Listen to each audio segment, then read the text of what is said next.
Strength is the mother of all physical qualities. But how do you turn that strength into speed? John Wooden, the greatest basketball coach ever, said that he recruited for speed and quickness above any other characteristic. And chances are, if you are quicker than your opponent, you have a good chance of beating them in competition, regardless of the sport. And in basketball, that's no different. We know that the vast majority, up to 80% of the plays that matter on the basketball court, are performed within 1 to 5 meters. So being quick and explosive and covering that short amount of distance faster than your opponent is critical if you want to beat your opponent and have a bigger contract. So in this video, we're going to talk about 3 ways you can turn your strength into speed. And we will not be talking about ridiculous ladder drills or cone drills. Those do not make you a faster athlete. Instead, we will focus on what the science tells us, as well as what the best strength and performance coaches in the world use to develop speed in their athletes. In strength training, we have what's called the strength continuum or strength-speed continuum. On one side, you have absolute strength, and the other side, you have absolute speed. In between those two are strength-speed and speed-strength. What most athletes do is train only for speed. They neglect improving their absolute strength.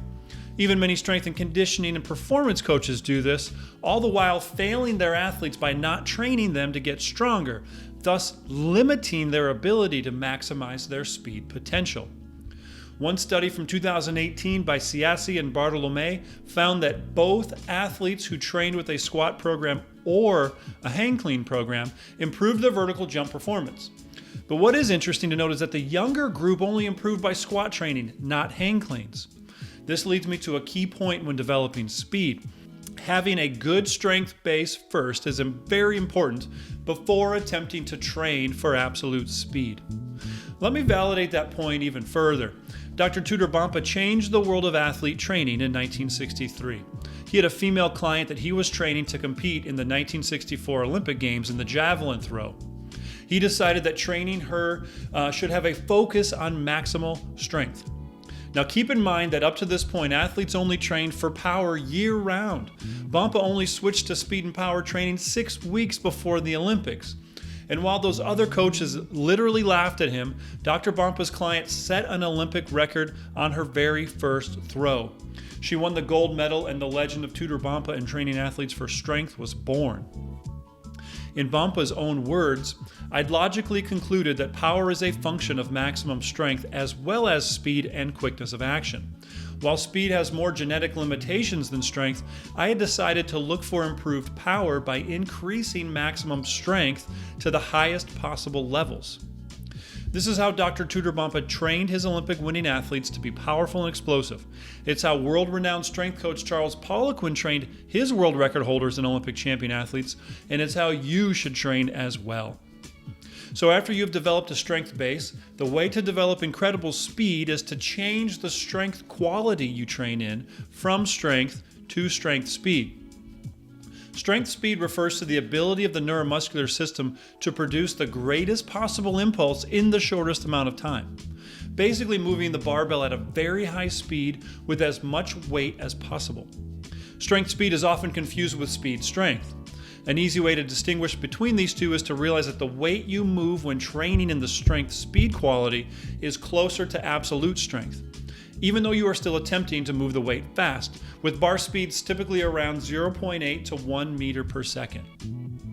Speed strength, on the other hand, you unload the bar even more and want speeds greater than 1 meter per second, oftentimes much greater.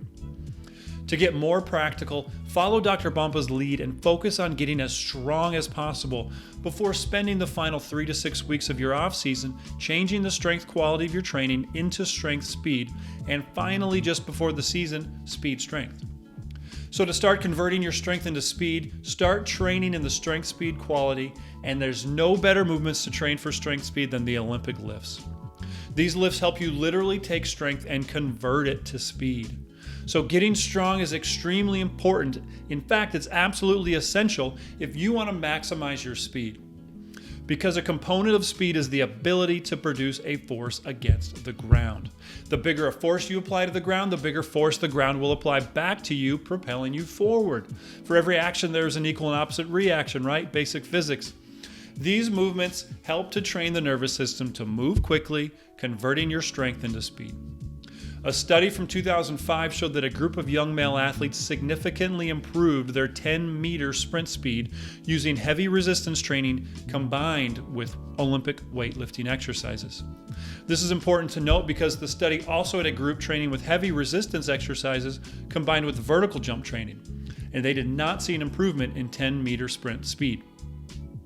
So while the application of force is critical, i.e. getting stronger, being able to transfer that force application in as short a time as possible will contribute to you becoming a quicker and more explosive basketball player on the court. A study from Ayers and colleagues from 2016 had 23 Division I female basketball players train twice a week for 6 weeks, focused on the hang clean or the hang snatch. Both groups improved not only their 40-yard dash time, but their strength and power as well. So while the Olympic lifts do improve your speed, there are some other great benefits as well. You'll get stronger and be able to jump higher. So the Olympic lifts and their variations are your best way to develop strength speed. I recommend starting with some of the regressed versions of the lifts like clean pulls, snatch pulls, or hang high pulls. At the very least, check out some videos, record yourself performing the lifts, and then evaluate where you need to improve. And if you need more help, contact myself or my head coach, Sean Sinisi. We both would be happy to work with you. I can't stress enough and want to recommend again that you develop a solid base in structural balance and strength first. This means correcting your weaknesses and becoming competent and strong in the major lifts. Because if you look at a clean and break it down into its separate parts, you are actually performing a deadlift, a row, and a front squat in just that one movement. So get strong in these movements first before attempting any Olympic movements. To provide more context, Hagen, Hartman, and colleagues back in 2015 concluded that comparative studies in competitive athletes who integrated strength training during preseason conditioning confirm a tendency for gains in explosive strength, and that these findings indicate that to maximize the strength speed in the short term, the peaking, elite athletes should perform strength power training twice per week. So get strong and then add in the power component and finally transfer that into speed. My second favorite way to improve speed is another strength speed style of training involving the implementation of bands and or chains. This is called accommodating resistance. Accommodating resistance training forces you to move with intention and maximal speed, because if you don't, you may get pinned, as some weightlifters like to say. When programming clients, I use this method before the Olympic lifts due to the fact that they are simpler in nature, and these are lifts my clients have been already performing and rehearsing. We are just merely adding chains or bands to the exercise and focusing on speed of movement. So if you have access to bands or chains, I recommend implementing them into your specific prep or peaking phase leading up to your tournament or season. They will definitely help you convert your strength into speed. And if you haven't been lifting correctly for at least 2 years, I would recommend this method before attempting the Olympic lifts. The third method I want to share with you today is regarding contrast training. This method of training involves using a very heavy weighted exercise, ideally above 90% of your 1RM, immediately followed by an exercise using the same muscle group but with very lightweight, focusing on maximal speed. This method uses post-activation potentiation, or PAP, to help get you faster. Potentiation refers to exciting the nervous system with the heavy exercise, so when you transfer to the light exercise, you can recruit more muscle motor units. You are literally training your muscles to move at speeds they couldn't otherwise move at before. Dr. Yuri Verkhoshansky, who I reference often, said it's like when you pick up a milk carton that's almost empty, but you think it's full. Your body can just move with greater efficiency. All of these methods will improve your speed and acceleration. But I'd like to share one last tip regarding top-end speed, or speed after 5 meters.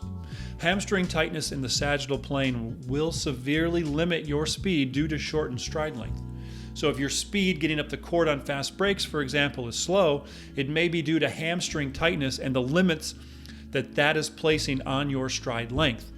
My all-time favorite way to correct hamstring tightness, besides doing it yourself using the Seated Good Morning, which you can click above me here to see proper technique and why it helps with hamstring tightness, is with FST, or fascial stretch therapy. Go to stretchtowin.com to find a practitioner near you. Next to FST, I recommend finding an ART practitioner near you. ART stands for Active Release Technique. Stretching will simply not help you the way stretching the fascia will. And that's the cause for your tightness. So there you have it, the building blocks to improve your speed. In part 2, we'll get even more focused on speed, where we go further down the strength-speed continuum and help you changing up your strength quality yet again. This time from strength-speed to speed-strength. Make sure to look for that post if you want to get really fast. Please subscribe and click that notification bell so you don't miss any of the great content we are producing. Now go train smart and get fast.